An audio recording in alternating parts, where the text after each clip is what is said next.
Greetings, programs. This is Wretch. Welcome back to Lamplight City. And we're in the bakery of Emily Morgan, guys. The lady who originally sent us on this investigation regarding the shooting at the polls. Let's go ahead and have a chat with her and see if we can get any more information. Have you got time for a few more questions, Mrs. Morgan? Yes, of course. What can you tell me about your brother? Ronan was the best brother anyone could have asked for. He took care of me after our parents died. Carriage accident. I was only 9 and he was 13. Ronan went out and found work and managed to support the both of us. He was just a child himself, but he kept us out of the gutter. Or worse, the workhouse. How did you hear of his death? Ronan comes by to visit me every day after he finishes work. When he didn't come for 2 days in a row, I got worried. I went to his apartment, but he wasn't there. So I made a report to the police. Yesterday, they contacted me and asked me to come to the mortuary. I'm terribly sorry for your loss, Mrs. Morgan. Thank you, Mr. Fordham. Please, find whoever did this to him. Ronan deserved so much better. So she did identify the body. What do you know about your brother's murder? Only what the police told me. He was shot at close range outside that pub in the Chum. Nothing was missing, and his wallet had money in it, so they said it wasn't a robbery. I didn't recognize the clothes he was wearing. I had never seen them before, and they were far too big for him. I still can't believe he's gone. He was the only family I had left. Dr. Edwards at the mortuary might be able to give us some more detailed information. The only thing we'll get out of this one is more tears. Go have a chat with the doc. What sort of life did Ronan lead? You know, just normal. He'd go to work, come visit me afterwards, and go home. He didn't have much of a social life. At least he never mentioned any friends to me. I always hoped Ronan would meet a nice girl to settle down with, but he was so shy, you know. Where did Ronan work? At the Grips Home Taxidermy shop in Gascone. I always thought it was rather macabre work, but he enjoyed it. Bit lonely, though. Interesting. Can you give me the address of Ronan's apartment? It's at 1172 Bushmill Street. I have a spare key. That would be most helpful. Thank you. Yay, we're getting all the places. So, this is your bakery? My husband Gerald and I have had it for almost 10 years. Is it just the two of you? Do you have any children? Alas, no. Some extra hands would be most welcome in the kitchen, but we haven't yet been blessed. It's such a shame that Ronan never got to be an uncle. What are your thoughts on the outcome of the election? Oh, I haven't given it much thought, to be honest. It hardly seems to matter now. Yes, of course. My apologies for bringing it up. Those are all the questions I have for now. All right, Mr. Fordham. So let's go ahead and head to the mortuary first. See what Dr. Edwards has to say about the body. And then we've got the taxidermy shop and Ronan's apartment. That is an interesting picture. Looks like a voodoo mask. Or a tiki mask. Yeah, police station. I was beginning to wonder when you'd show up. Well, wonder no longer. I'm here and I need to see Dr. Edwards. Oh, I see how it is. He helped you solve a case, and now you don't have time for us lowly front desk clerks. That's just the way it goes, Upton. Maybe next time you should pick a nicer coffee house. Right. You know the way. Snelling isn't in today, so you're all clear. Well, that's a relief. Thanks, Upton. Can we talk for a moment, Upton? Certainly. What's on your mind? Can we get a couch? You wouldn't happen to know anything about Ronan Lespay, would you? Probably nothing more than you already know. His body is in the mortuary, and the reason for his murder is unknown. I suggest you speak with Dr. Edwards. How are things with you? Better than last week, but plenty of feathers still ruffled around here. What happened? You have to ask. Snelling was not happy with you turning up at the Latham crime scene. Dope. He was a right inquisition around here. Snelling going around to interrogate everyone, trying to ferret out a leak. So he suspects. I'm afraid so. I managed to calm him down some and divert suspicion. He thinks someone on the force is speaking to the Gazette, not to you directly. Well, that's some kind of relief. I'm sorry you had to go through that. Oh, don't worry about me. Well, maybe worry about me a little. That was one hell of an election, wasn't it? That it was. I don't know how he managed it, but I'm glad Leroy won. I feel the same. Atwood seemed convinced he had it in the bag. I think he just grossly underestimated how much the Lygia disaster affected everyone. Thought we could go on like nothing happened. Hell, if Prince Harold hadn't been aboard, we would have. Isn't that sad? No, that's true. I forgot that there was royalty on the airship. Would you happen to have any information on the opium den in Chumley? I know there is one, but that's about it. The department doesn't have the manpower to bother keeping files on that sort of establishment. So no idea how one might get inside. I'm afraid not. Those places are very hush-hush about their activities. They're almost like exclusive high society clubs in their own seedy way. Interesting observation. I think I'll keep that in mind. And no need to review the case yet. I'll let you get back to work. And you'd better do the same. Watch, Snelling just comes out through the door.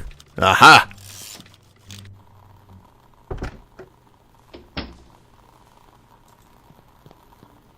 I hope I'm not interrupting anything, Edwards. Ah, Fordham. Always a pleasure. Have you got time for some questions? Of course. I still love that examination table. So what can you tell me about Ronan Lespay? Caucasian male, approximately 27 years old. Died of blood loss as a result of being shot at close range. He was brought in 4 nights ago. I performed the postmortem the following day. After that, his next of kin was contacted. I believe his sister came to identify the body. Any personal opinions on what might have happened? Well, the fact he was shot at such a close range would suggest it was done by someone he knew.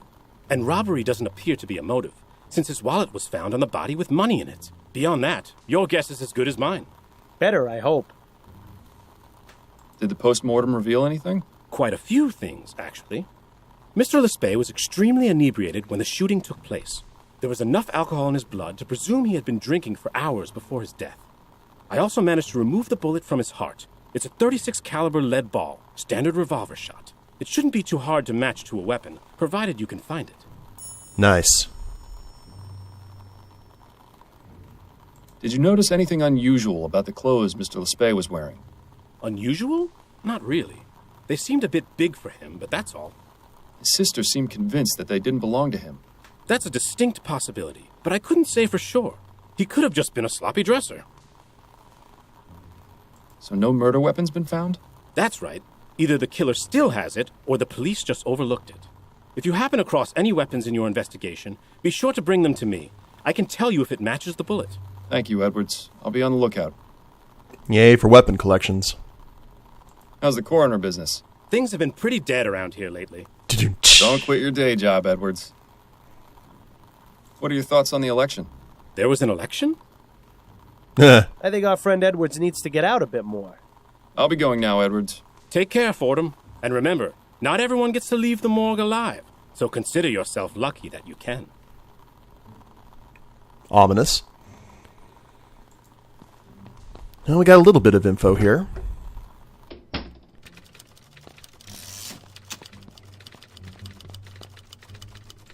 I guess let's try the taxidermy shop next, and then we'll visit Ronan's apartment. Hello, and welcome to the Gripsome Taxidermy Shop. Please let me know if I can be of service. Good lord.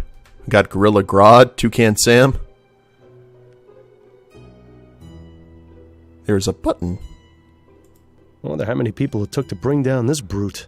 There's a small button on the base. Is that supposed to be a lion?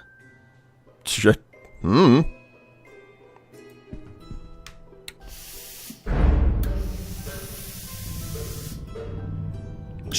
when I thought I'd seen it all. What will they think of next? It's the precursor to Disneyland. Reminds me of the one in the Dupre house, except that one actually looked alive. There's a small button on the base. Welcome to the Gripsome Taxidermy Shop. Please enjoy our displays, and be sure to consider us for all your taxidermy needs. Creepy. Just a reminder, we stuff animals only. Wah! Creepier. Okay, we got the clerk. Exotic dead fauna from every other continent. You never even need to leave Vespuccia. I thought owls were supposed to be wise. How'd this one let itself end up on display in a place like this?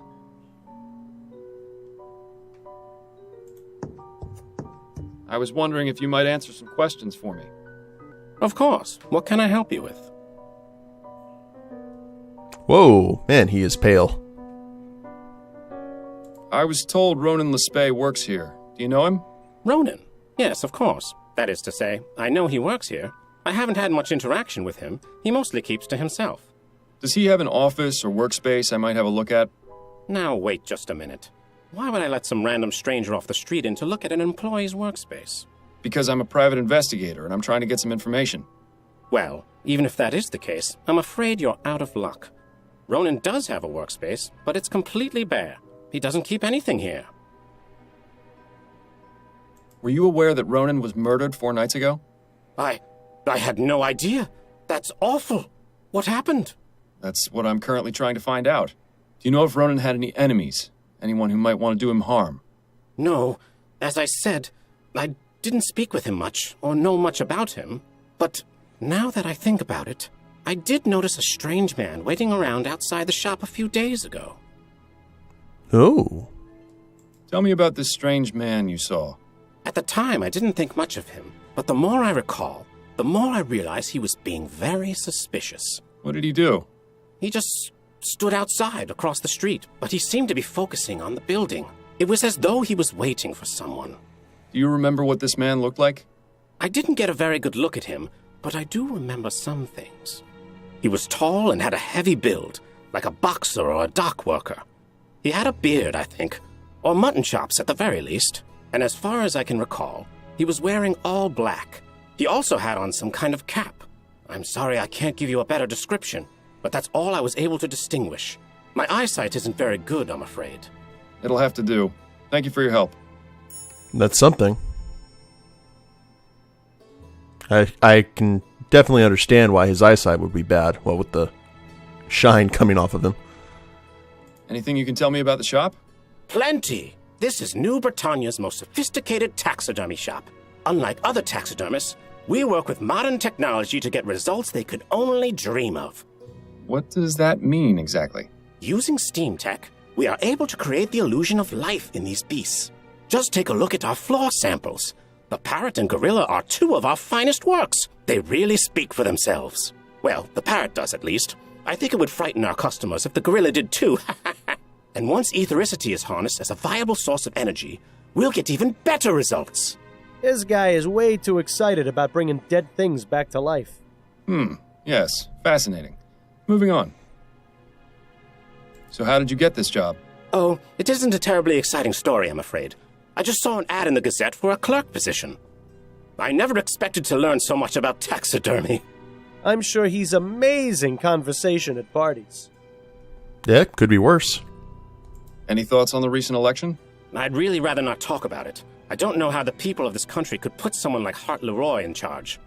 It's obviously because he holds the interests of the common man above all else. So, you're just like all the other cowards who think steam tech is dangerous. Well, I hope you like the idea of living in the Dark Ages, because that's where Leroy is going to take us. Perhaps it's best if we drop the subject entirely. Thank you for your help. I'm here to serve. Yeah, that escalated quickly, but conversations about politics kind of do that. That leads into a room with even more dead things. It's such a shame we haven't the time to stick around and explore. Alrighty.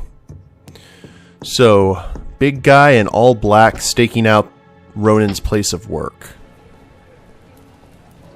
Now let's head into his apartment. Whoa! Quite the collection of exotic items in here. Ronan appears to be a seasoned world traveler. Or at least knows someone who is. Got a Spartan helmet. Just looking at this painting is making me feel seasick. And I do see the glinting there in the mask's teeth. Locked. Naturally. This mask looks African. You should try it on. It'd be an improvement. Some kind of owl mask. The hair looks incredibly familiar. Maybe it's a thing of orichalcum. This one is scarier than the other masks. Wait a moment. I think I saw something shiny in the back of the mouth. How about that? A perfect hiding place for a key. Ronan's book collection mostly consists of cheap pulp adventure novels, but this top shelf looks interesting. Seems like a guy who's just kind of obsessed with adventure because he couldn't have any in his real life. Exotic fauna of Africa? Exotic fauna of Australia? Secret customs of the Orient? Bijbel? Unmarked book. Black rhinoceros. Adult black rhinoceros stands with the females being smaller than the males. In African elephants, males stand at 10.5 to 13.1 feet tall in the shoulder and weigh, I like how they go between the metric system and the imperial scale, 13,334 pounds. Is smaller with male shoulder heights up to 2.5 meters. This would make sense considering his work. Kangaroo. A strange cross between a rabbit and a donkey. Really? A kangaroo is a marsupial, which is to say it has a pouch where its young reside until reaching maturity. The kangaroo is herbivorous and travels by hopping on its powerful hind legs. Koalas. They may appear at first glance to be small bears, but are in fact marsupials. Like the kangaroo, baby koalas spend their first few years inside their mother's pouch. Koalas sleep many hours in the day and feed primarily on the leaves of the eucalyptus tree.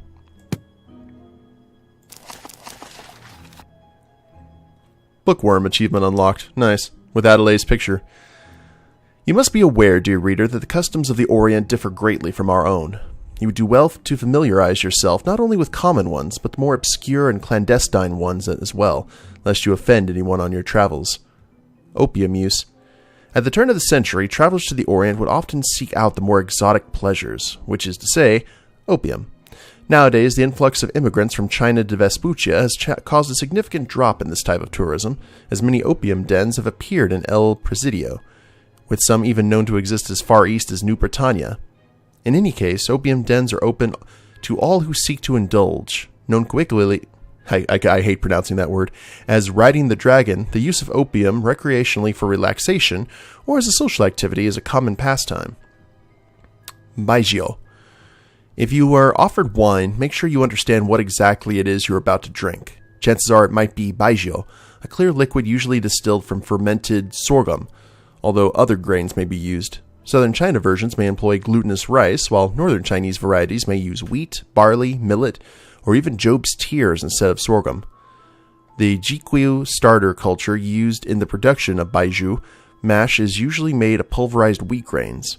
As a foreigner, drinking it may be a shocking experience. It has been known to be used as a way of proving oneself in a group. This high concentration of alcohol is often too much for anyone not used to it. Exercise caution. The last thing you want is to end up face down in a back alley. Foreboding. It's in another language, but it appears to be a Bible. Oh. It's in another language. Unmarked book. No title, and it appears to be blank. I wonder if Ronan just kept empty books on his shelf to appear well read. No title, and it appears to be blank. That's interesting. I bet we'll have to come back here. Ronan wasn't too concerned with comfort, apparently. This is hardly bigger than a bunk at sea. I had an illustration that looked similar to that one. I wonder where it ended up. I guess Ronan won't be realizing his world travel dreams now. Death really has a way of messing up your plans. And can't check the trunk at the end of the bed. Let's see what's in the desk. Now to find out what Mr. Lespay finds so precious. Ooh, this teacup could use a washing. I'd be surprised if it isn't permanently stuck to the desk. Ooh. Always want to double check just to make sure we can't pick it up. We'll check the journal last. Got a ring around the desk. It's empty. Too bad. They appear to be a pair of letters from Ronan's landlord. July 2nd and September 3rd. Ronan, with regards to your request for an extension to pay this month's rent, I'll gladly give you until next month. You've always been a reliable tenant who has paid on time, so don't be concerned. I hope you resolve your issues. Danforth. September. Ronan, I understand we all go through financial difficulties, but I'm afraid I can't extend my generosity beyond the end of 2 months. Please have the rent ready by then, or I will have no choice but to seek legal action against you. From July until September, huh? A model of the SS Joondalup. Looks like a merchant vessel to me. This one appears to be from Emily. December 16th. Ronan, Gerald and I will be celebrating the new year and would like to invite you to spend it with us. Please feel free to bring along any guests you'd like, especially any lady friends you might have. All my love, Emily. Aha!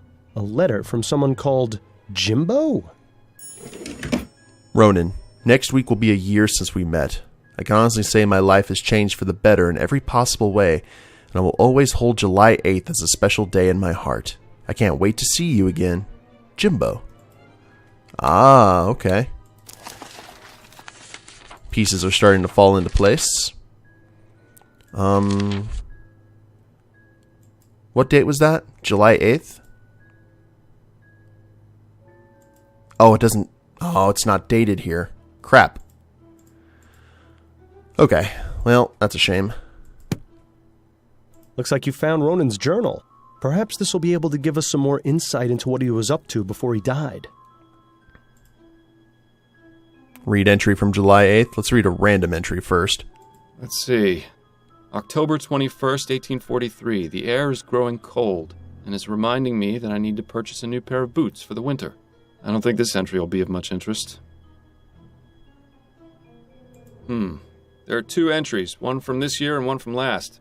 So, start with last year's. July 8th, 1843.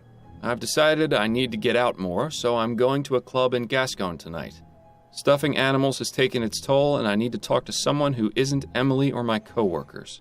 Gerald told me about a place called the Crimson Cat. I'll try it, and if I don't enjoy myself, I'll just come home. Now for this year's entry. July 8th, 1844. Today is our 1-year anniversary. We're going to meet at the Cat again. I love him, but I wish he wasn't so attached to that place. Emily is so nosy, I worry that she might follow me and discover the truth about Jimbo. If we moved around, I wouldn't worry, but with him, it's always the Crimson Cat. I really shouldn't complain, though. What we have is something truly special. Well, it seems that our best hope of finding this Jimbo character is to visit the Crimson Cat. Now I wonder if Jimbo is the gentleman in all black with the sideburns. I think that's everything. Try one more random entry. February 24th, 1844. Jimbo has been at sea for nearly 2 months. These long periods away are the most difficult, but all the time seems to disappear when I see him again. My solace is that he will return with plenty of tales of adventure. I can hardly wait to hear them. No,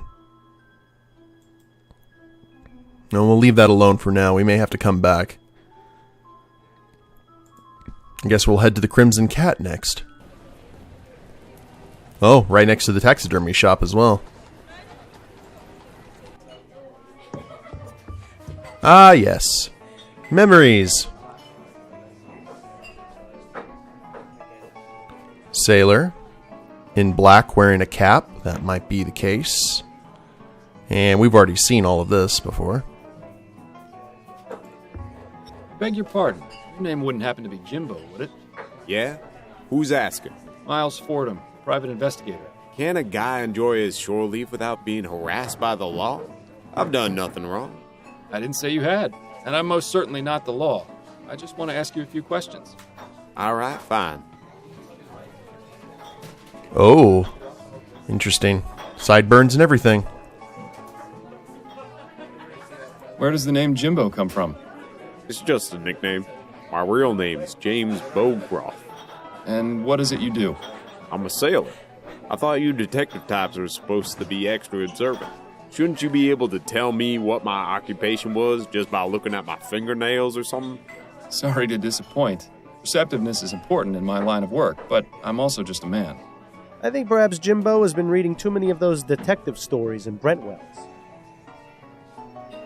You know Ronan the Spay? I knew him, yeah. Knew him? He and I haven't spoken recently. In about a month, actually. Things didn't go so well last time. How do you mean? Let's just say we didn't part on the best of terms. He made it very clear that he didn't want to speak to me again. Were you aware that Ronan was murdered? What? No, when? What happened? He was shot outside a tavern in Chumley 4 nights ago. Chumley? What was he doing there? I was hoping perhaps you could tell me. I honestly don't know. Ronan hardly went out, and he especially never crossed the river. Why was that? I think he was just too scared of the world to go out and see it for himself. He was happy enough reading about it in his books or collecting things I brought him back from my travels. Honestly, that's what I liked most about him. He was just an average, boring man. It was just the sort of balance I needed in my life. That's pretty much the exact same reason I always enjoyed working with you, Miles. Well, he didn't seem particularly distraught about it. You and Ronan had a special relationship, didn't you? Mr. Fordham, we're in an underground club. You don't have to tap dance around it. Yes, Ronan and I were a couple, at least up until last month. What happened, if you don't mind me asking? We had a misunderstanding. Ronan thought I had been seeing someone else. He was extremely jealous. I tried to explain that he had it all wrong, but he wouldn't hear me out. I was going to give him some time to cool off, but, well, that's not going to happen now, is it? If it's any consolation, I found a letter you wrote him, which he still kept in his desk. Damn. Thank you for telling me that. It's like, I'm going to go drink more. Do you have any opinions about the recent election? Not really. I'm usually way at sea, so I don't keep up with politics. The sea's got her own laws. Anyway, I can't vote, so it's really none of my concern. But you're still affected by the decisions the Prime Minister makes. Not very fair, is it, Mr. Fordham? No, but hopefully Mr. Leroy will stand up for equal rights. Wouldn't that be nice? Thank you for your time. You're welcome.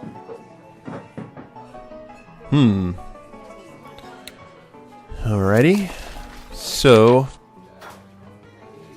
we still need to speak to Edwards about the murder. Really? Oh, yeah, because of the gun. Find Darius at the opium den.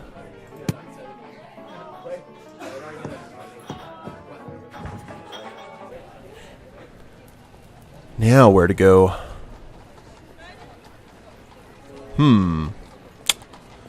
Let's try the opium den again.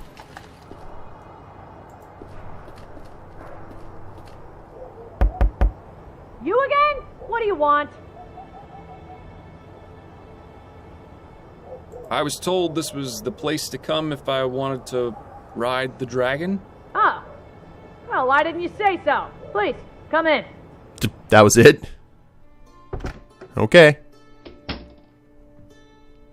Ooh, nice decor. Fancy. Yes, indeed. Poor horse. That fellow in the armor must have weighed a ton. Wonder if that was Genghis Khan or Guan Yu. Den owner? At least they provide their clients with some measure of privacy. I would assume probably Guan Yu. I don't think people from China would have Genghis Khan on their paintings. Now I see why they call it riding the dragon. Yeah, let's not get too involved in this, Miles. You have an addictive personality. Oh, there's Darius. Alright, well, let's have a chat with... Oh. She's not going to be much help right now. Best not to bother her.